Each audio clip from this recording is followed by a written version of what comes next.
Shalom semua, selamat petang dan salam sejahtera. Sekarang mari kita bersiap sedia dan doa dalam senyap.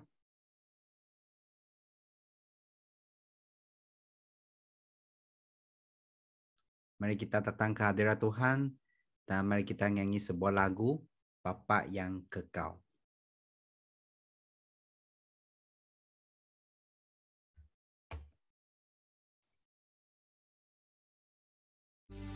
Kasih yang sempurna telah ku terima darimu,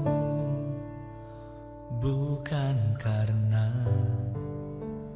kebaikanku, hanya oleh kasih karuniamu.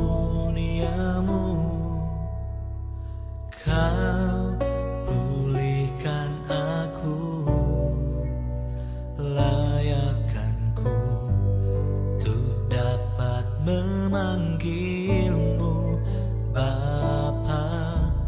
Kau beri yang ku pinta saat ku mencari, ku mendapatkan. Ku ketuk pintumu dan kau bukakan, sebab kau Bapa-Ku, Bapa yang kekal. Takkan kau biarkan aku melangkah hanya sendirian. Kau selalu ada bagiku, sebab kau Bapa-Ku, Bapa yang kekal.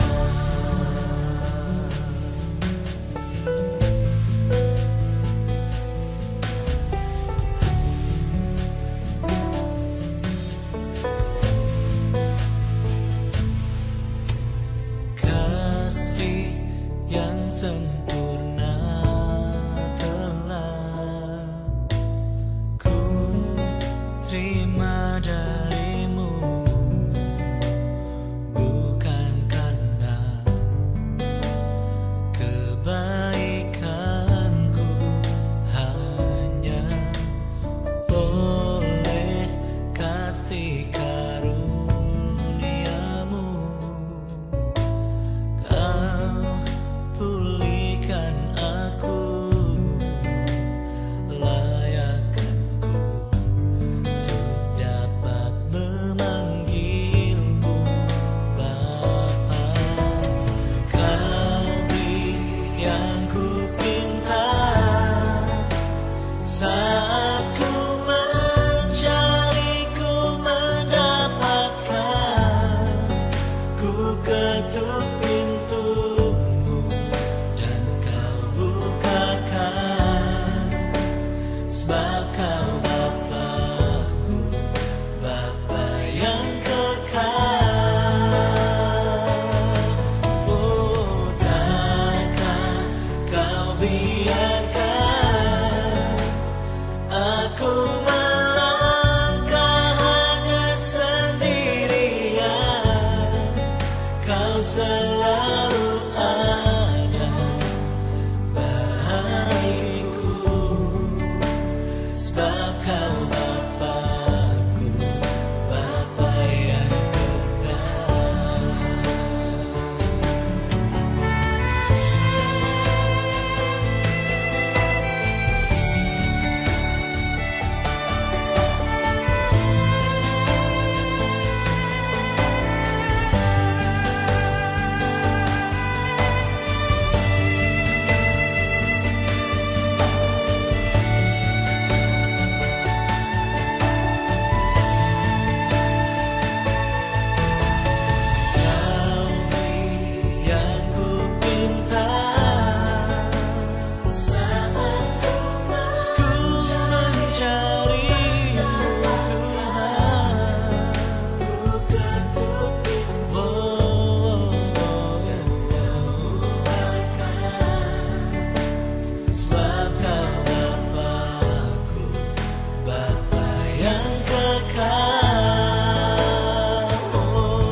Mari kita bersatu dalam doa.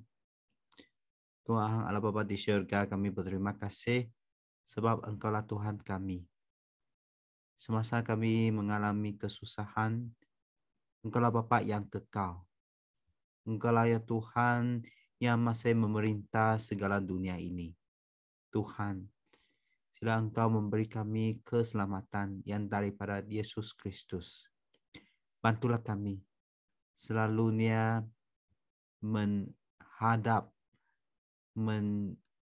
ke matamu Tuhan. Tuhan, bantulah kami pada waktu petang ini. Kami ingin mempelajari daripada buku Amsal. Minta Tuhan memberkati kami. Dalam nama Tuhan Yesus Kristus kami berdoa dan mengucap syukur. Amin. Tema pada petang ini ialah buanglah hati yang malas. Jadi, seorang askar ingin bergurau dengan kawan-kawannya. Lalu dia masuk berek sambil berkata, "Nah, saya ada duit sebanyak 10 ringgit. Saya ingin memberi duit ini kepada orang yang paling malas di sini." Selepas katanya, semua orang lalu lari ke depannya dan memberitahu bagaimana kemalasan dia, bagaimana dia malas, sangat malas betul. Semasa itu, ada seorang askar baling di atas katil sambil berkata, "Mari, sila simpan duit itu ke dalam poket saya." Wow. Rupa-rupanya dialah orang yang paling malas di situ. Orang yang malas sering disebut dalam buku Amsal. Mereka bukan orang jahat, tetapi juga menderita akibatnya. Mereka bukan orang yang bodoh, tetapi menjadi orang yang tidak mencapai apa-apa. Mereka tidak degil, tetapi tidak sudi menerima perubahan. Tidak sudi membuat perubahan. Mereka tidak suka melawan dengan orang lain, tetapi kehidupan mereka sepi sunyi dan tidak berdaya sepanjang hidup. Jadi, mari kita tengok. Mereka lah orang yang kesian dan teruk juga.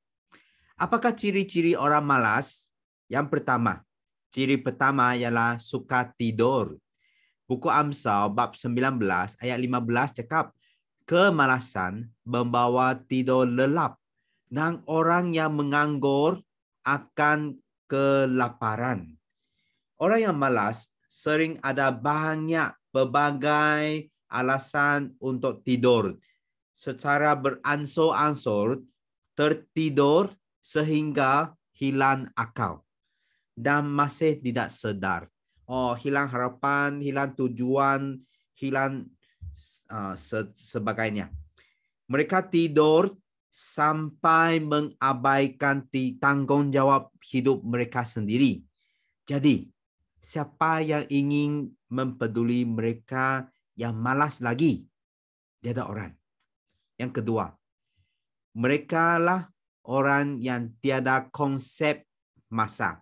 Tiada konsep masa.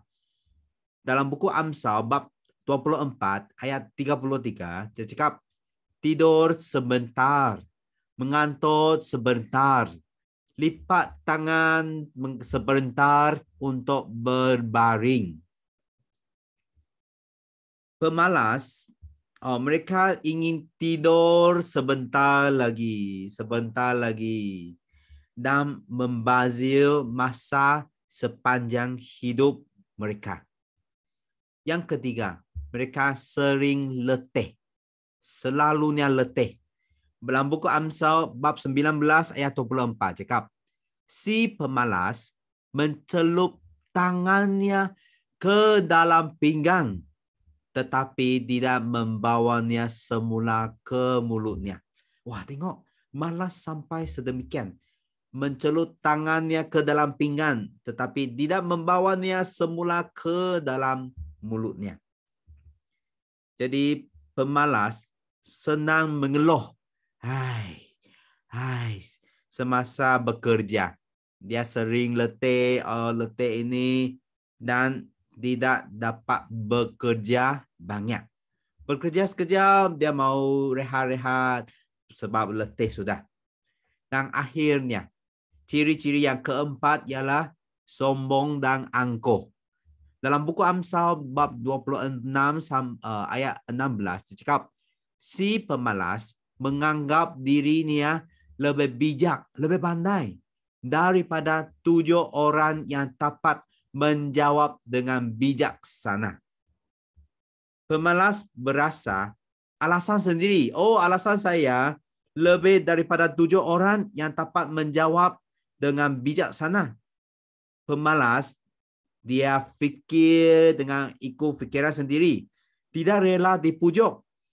Dan masih berpuas hati dengan fikiran sendiri. Oh, berfikir sendiri lebih bijaksana. Jadi, pemalas amat kesian. Apakah akibat pemalas? Akibat-akibat pemalas yang pertama ialah miskin. Dalam buku Amsal bab 6 ayat 11 dia cakap, maka kemiskinan mendatangimu seperti pencuri. Tidak tahu bila. Pencuri dan kesempitan seperti orang bersenjata. Agar meragut semua yang milik diri sendiri. Masa, harta dan selain-lain lagi. Dalam buku Amsal bab 24 ayat 33 sampai 34, dia cakap, tidur sebentar, mengantuk sebentar, lipat tangan sebentar, dan berbaring. Maka kemiskinan mendatangimu seperti pencuri dan kesempitan seperti orang bersenjata. Tengok, dua-dua ayat ini dia cakap, kemiskinan akan datang secara tiba-tiba dan akan meragut segala harta, masa, wang, kekayaan seperti orang yang bersenjata. Kalau kita duduk di gunung kekayaan, ada satu gunung kekayaan begitu banyak. Tanpa bekerja, kalau tidak bekerja, gunung kekayaan itu akan runtuh juga. Jadi, tanpa kerja, kalau kita malas, tanpa rezeki, kemiskinan juga akan tiba seperti orang yang bersenjata. Dan kedua, akibat-akibat pemalas adalah tersepi, iaitu sungi sepi. Dan dalam buku Amsal bab 24 ayat 30 sampai 31, dia cakap ladang yang sepi. Aku lalu di ladang seorang pemalas, serta berdekatan kebun anggur seorang yang kurang akal. Lihatlah duri tumbuh di seluruh tempat itu. Permukaan tanahnya diliputi jelatan dan pagar batunya telah roboh. Sebenarnya ladang perlu dijaga, kan? Kalau tidak, ia tidak akan tumbuh buah-buahan yang baik. Seorang pemalas, dia abai dan malas menjaga ladang tersebut, mereka akan menghilangkan harta mereka. Ladang seperti hidup sendiri.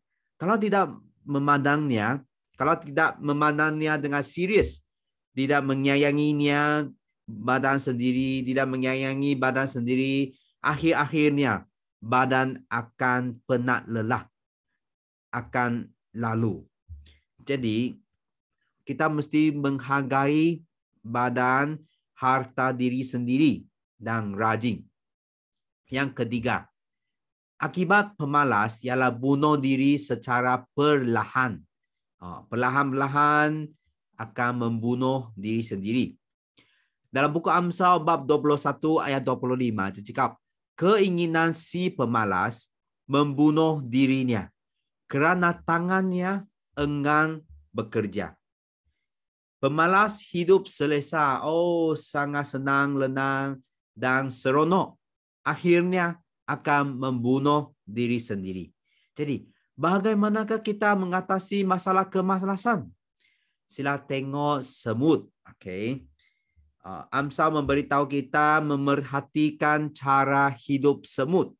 Dalam buku Amsal bab 6, ayat 6 sampai 8, pergilah kepada semut, hai pemalas. Perhatikanlah cara hidupnya dan jadilah arif.